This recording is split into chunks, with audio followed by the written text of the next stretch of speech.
Fracaso, un término que es casi un tabú. Pocas son las historias consumidas masivamente en las que al final el protagonista fracasa sin más.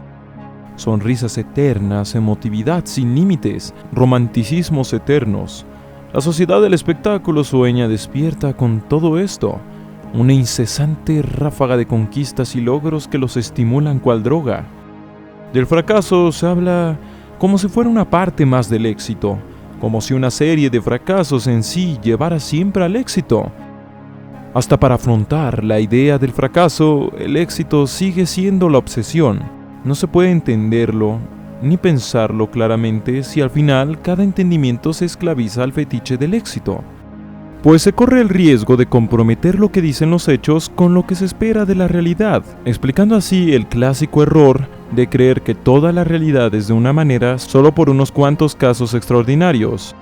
Ya sabes, aquellos sujetos que mencionan una y otra vez que a pesar de que fracasaron mucho, al final lograron triunfar. Pues bien, así como existen sus historias, existen miles más de sujetos que a pesar de todo terminaron fracasando. Y no porque no tuvieran lo suficiente o no lo hubieran intentado tanto, sino por la mera complejidad de la realidad. Entonces, primero hay que decir que existe el fracaso total. Existen puntos sin retorno para proyectos e ideas. E incluso cosas que nunca funcionarán. Así es, hay cosas que son pragmáticamente imposibles, negocios que no funcionarán, ideas desapegadas de la realidad, proyectos que requieren o se enfocan en cosas inexistentes. Muchas veces el fracaso se da desde antes de empezar. Esto no se dice por un discurso pesimista, simplemente la realidad es de esa manera. Si todo triunfara al final, en primer lugar no existiría el miedo al fracaso. Y sí, se puede aprender de ellos, no solo de los propios, sino también de los ajenos. Pero este aprendizaje tampoco garantiza deshacerse de los fracasos. Con lo dicho, sin embargo, hay algo muy importante para poder proseguir. Una pregunta: ¿qué es el fracaso exactamente? Se podría recurrir al diccionario, pero esto no contestaría apropiadamente la cuestión. Como ya vimos, dentro de la complejidad del tejido social, el fracaso se entiende como un tabú. Una cuestión indeseable que al final se piensa como algo relacionado al éxito, pero el fracaso no es una idea temporal o universal. En una sociedad feudal no existía ni tan siquiera un uso del tiempo generalizado, menos un uso del mismo como medida de productividad. La obsesión con el tiempo surgió hasta la Revolución Industrial, donde el surgimiento de factorías inmensas que dependían de trabajadores coordinados impuso horarios y tiempos como medida administrativa. También durante la Edad Media en Europa, alguien muy pobre podía considerarse a sí mismo como alguien exitoso, pues el premio definitivo en ese entonces era la llegada al paraíso católico. Lo importante no era cuánto tenías, sino tu seguimiento de la moral cristiana. Para los estoicos grecorromanos, lo más cercano al éxito era una vida de autocontrol racional, donde la riqueza estaba vista en muchas ocasiones como un posible obstáculo para la virtud.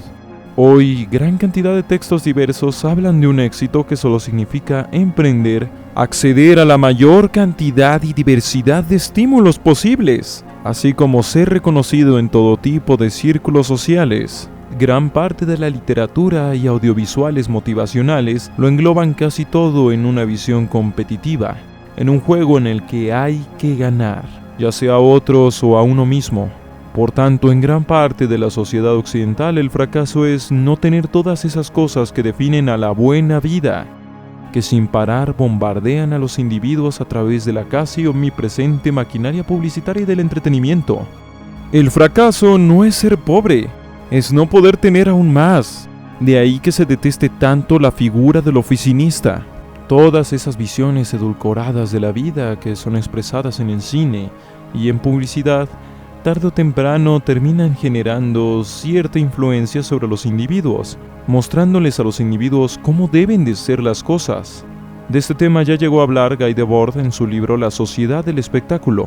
Quien no llegase a poseer tales objetos, tales vivencias, tales estímulos, será considerado un fracasado. Por tanto, una parte del tabú, alguien que será ignorado o considerado como un ser defectuoso, que quizá ni merezca derechos. Byung-Chul Han también menciona esto en su libro La sociedad del cansancio. Si te niegas a intentar obtener más, simplemente serás considerado una especie de anormal. Está registrado que no siempre fue así, pero en la Revolución Industrial comenzó una campaña para hacer del poco trabajador un ser indeseado. Esto con el tiempo evolucionó acorde a cómo evolucionó la idea del trabajo y de la dignidad humana. Pues más adelante, trabajador ya no era solo una palabra para los obreros, también lo era para la élite industrial que levantó la infraestructura norteamericana. El dinero se volvió el centro de la idea de la labor y el deber, pero luego la idea volvió a evolucionar. Como se explica en el documental El siglo del yo, la economía pasó de ser productora a consumidora, el trabajo quedó en un segundo plano y el dinero junto al consumo de bienes se volvió el centro del valor social de los individuos. Ya no se trataba de tener mucho dinero, sino de tener la capacidad de poseer cada novedad.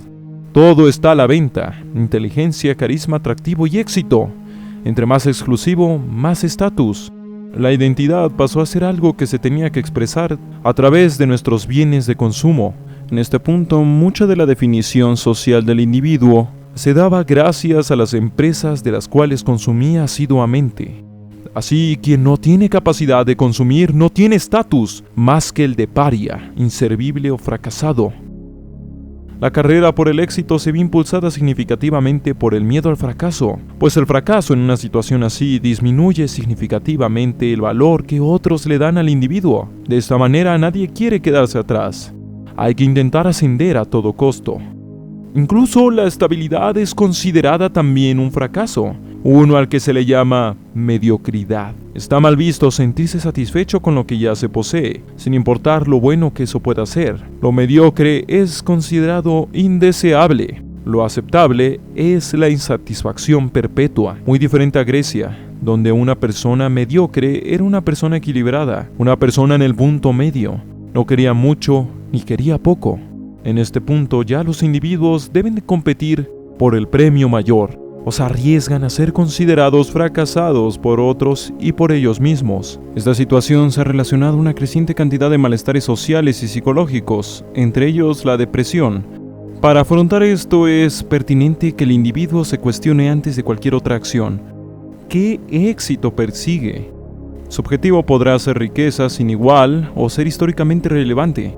No importa, pero con eso podrá tener certeza de que no busca y actúa solo por miedo a ser un fracasado, sino por el ímpetu de buscar aquello que él ha definido o abrazado como éxito.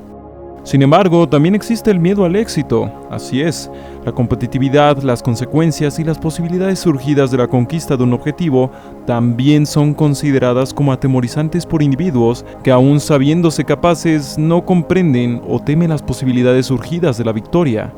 Esto puede llegar a ocurrir por la aversión a la responsabilidad, baja autoestima, depresión y otras condiciones. También incluso puede llegar a pasar por una visión infantilizada de la realidad. En todo caso, hay recomendaciones básicas para afrontar el mundo en la búsqueda de un objetivo. Revisa tus expectativas. Considera si son reales, posibles o imposibles. Evitar tener expectativas demasiado desapegadas de la realidad, sean positivas o negativas, evitará decepciones o pesimismo exacerbado. Gradualidad y planeación. Divide las grandes obras en pasos, tan pequeños como te sea posible. De esa forma no te parecerán intimidantes y podrás centrarte con más facilidad.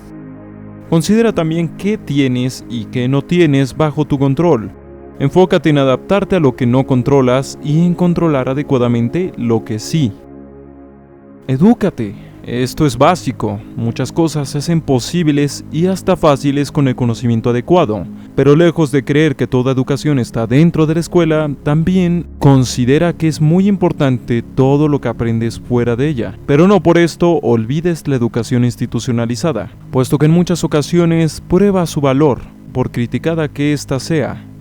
Por último, el miedo a veces tiene fundamentos. No hay que desecharlo sin más, solo porque muchos discursos digan que todo es posible. No todo es posible. Hay muchas cosas que sí, hoy se piensan imposibles, pero no lo son. Pero has de tener algo en cuenta. Todo conlleva su riesgo. Si no estás dispuesto a asumir los riesgos, es mejor que no hagas las cosas. Si no, terminarás severamente arrepentido.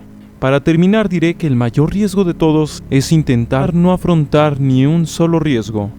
Se despide Esquizofrenia Natural, la realidad es frágil.